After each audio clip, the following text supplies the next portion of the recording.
Hey everybody, this is LaCora Stephens with EUR Web in the Yes Show, and I am here with the most beautiful couple I probably laid my eyes on. Everyone make some noise for Mike Hill and Cynthia Bailey. Hi. Yay! Y'all doing pretty good? Where are we hanging in there, girl? We making it. Making it. Yes, you guys are. We're still together. Still together. Y'all remember that? I'm going to first congratulate you guys on your vows, your wedding to be coming up 10/10/2020. Yes. Is that still on the table? Yes. It's still on the table. Mm-hmm. 10/10/10. No, 10/10/20. See, I'm almost forgetting the date. 10/10/20 is still our wedding date, but due to the COVID-19 pandemic, Yes, it may change, it may not, but right now it's still on the table. We just want Cynthia to be the only one covering her face that day. That's it. Right. Mike wants groomsmen, and I'm not really sure if I want to do bridesmaids. I saw that, Cynthia, and you know what? I have an idea for you. One of my subscribers said, how about Cynthia has it only family, with your daughters, Mike's daughters, and your sister. That's what I'm kind of leaning toward.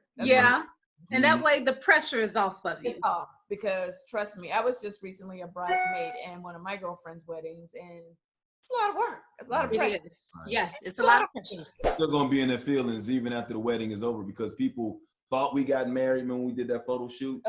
Yeah, for the magazine cover. Yeah. And we had people yelling, screaming, sending us texts. What? I can't believe I didn't get an invite. And what's crazy about that, LaCora, is like maybe 80% of the people that were screaming and yelling that they didn't get an invite probably ain't gonna get an invite to this one. So seriously, I'm being real because there are certain people that get upset. You can't invite everybody. You can't. And at the end of the day, a lot of people aren't really for you anyway. They're going to your wedding just to see what's right, what's wrong, to talk about it. And then, we even did like a test too, because we were like, well, here's the thing. Why, it's a celebration of our love, but these are people, some of the people that really like at this point, I think people just want to come because it's just like they think it might be on TV. Or whatever. Right, yes. And it's kind of a turn off, because we even said, kind of testing it out. It was like, we were thinking about just having a private wedding for our friends and family, our real friends and family. Right.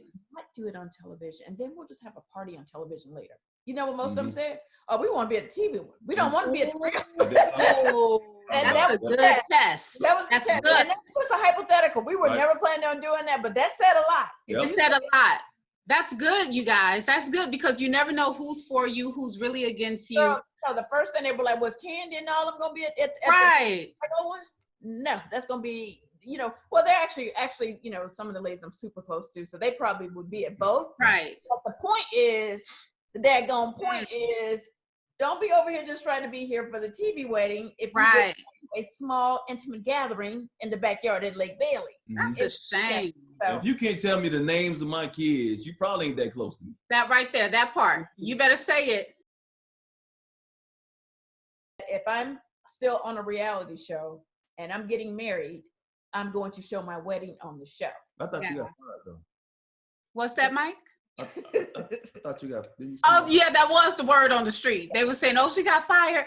Which I've been getting fired for the past 10 years. You have been getting fired for the last 10 years, right? I mean, I'm so tired of getting fired from the show. Let's talk, because I am so excited for you now, and especially what you do as a journalist. I'm wondering, with a book like this, a tell-all, we want to talk about that cover, because some people still don't understand it. Lord have mercy, I saw Guy Tori, and you guys, the other day, this joker had his microphones over his chest. It was so funny. Yes, yeah. But I'm wondering, was there pause when you decided to write this tell-all, especially in the field that you're in, to say, you know what, I'm just going to bare myself. I'm going to strip down and be totally honest with who I am. So that's one question. And the other part is, what was the catalyst for you to even say, get this pen in hand and start going? Well, that's the catalyst. The catalyst was it wasn't supposed to be coming out. It was supposed to be just my memoirs. It started off as somebody said, you got an interesting story, you know, the domestic violence you saw, your dad being a hitman, your marriages, coming up in this business, the racism and some of the prejudice that you had to go through in the business and whatnot. So there's a lot of different layers to my life. And somebody told me I needed to write a book. I didn't think I would need to write a book because I'm not a celebrity. I've never felt like I was a celebrity. I'm like, nobody's going to read that book or whatever. But in 2017, something told me I needed to write that book because I was hurting on the inside. I had all this happiness on the outside. I was out here living a life in LA, great job, whatnot. But on the inside, I was dying. LaCora, when I tell you that if I did not write this book, I mean this from the bottom of my heart. A, I would not be with her. B, I'd be dead because I had so much trauma on the inside of me that I didn't even know existed, that I had to uncover. So when I started writing the book, it actually became my therapy. It became something I needed to release. And so I realized the reasons why I couldn't love people is because I didn't love myself because of certain things that happened in my life.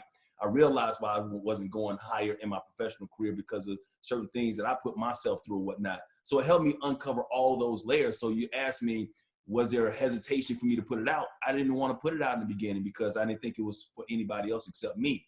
Until somebody said, you know what you have in this book, you have so many gems, so many things that you put your transparency out there. Other people need to see this because you can help other people. So when I started actually shopping it and saying, okay, I'll put it out, I let some people read it and it's like, don't put this out because it's going to ruin your career because of all the different things. I talk about my infidelities. I talk about, growing up and like my stepdad being a hitman and spending the last 9 years of his life in prison for murder, the things that I could have done, that I could have been put in jail for if I had made the left instead of the right, all that type of stuff that was out there. So I was uncovering all that stuff. So yeah, there was hesitation or whatnot, but at the end of the day, I prayed about it. And God basically told me I needed to put it out there. I need to allow people to see my pain so that they can heal. And absolutely, me actually putting this out there has allowed me to begin my healing process because I have not completely healed yet.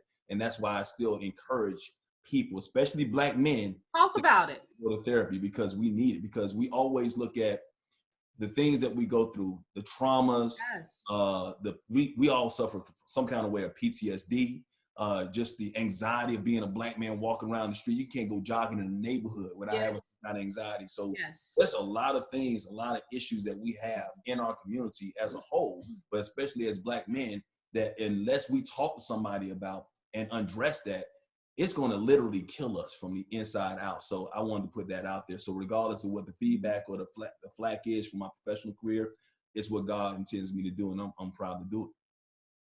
So open mic sessions are going to be a series that hopefully we can continue even after the book actually comes out. The pre-sales began last week, but the book comes out in August. So open mic sessions is going to be weekly sessions that I'm going to do on Zoom, going to be on social media, whatnot. I'm putting on social media while I'm actually talking to other men, who are fathers, who are husbands, who are people who have done things in the past, committed infidelities, people that have grown from being a boy to a man, and talking about just being a man in our society today. Yeah, I did write the foreword. I absolutely, agree with Mike. Had he not written this book, we wouldn't be together. Like he hadn't done any of the healing or even started that process when I met him. And, he wasn't ready to be serious, and he would never propose. I never would accept it. Like #chill would be no, there would be no #chill. Okay. He'd be chilling where he's at, and I'd be chilling over where I'm going to be at. Like Bailey. But I was very proud to write the foreword because I kind of felt like I kind of went through, although most of the book has nothing to do with me. I think do I have a chapter, child? Actually, that's one of the reasons why the book would have been out a long time ago. Are you in the book? I met her and we got engaged. I was like, you know what? I got to add another chapter. So that's why I took some time. I finished the book in 2018. I finished the beginning of 2018. That's fast. You only 1 year to write it? Yeah, I mean, once I started writing, I couldn't stop. Right. Seriously, I could not stop writing because it became, once again, my, like you said, therapeutic. I just had to get it out. Anybody who asked me what you're doing, I'm like, I'm writing. And I didn't go out. I didn't do anything. I just had to get it out. And that was right around the time that we met. So I kind of felt like I went through the book writing process with him, although, a lot of the stories in the book have absolutely nothing to do with me, but as a woman, and this is why I also recommend that women read this book as well. You know, it's important as a woman to know your man's story and the backstory, because a lot of those issues and those traumas of his past follow him to his future, and I am his future. So that means I got to deal with stuff. Yeah. That's not completely healed up yet. So I need to be able to understand it. And if only, I'm 53 years old, if all my men had come with a book, honey, or some kind of manual, so I can read it first. To see if you were interested at all. If I wanted to move down forward with them. You guys, you have to pre-order his book. Right now it's on Barnes & Nobles, right? Yep, and Amazon, anywhere books are sold.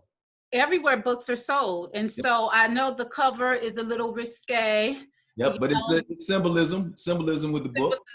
Because I'm showing my naked truth. I'm tearing everything down. I'm like unstripping. I'll have nothing to hide. Yeah. And coming out of the shadows, because I'm coming out of my darkness. I'm coming out of my trauma.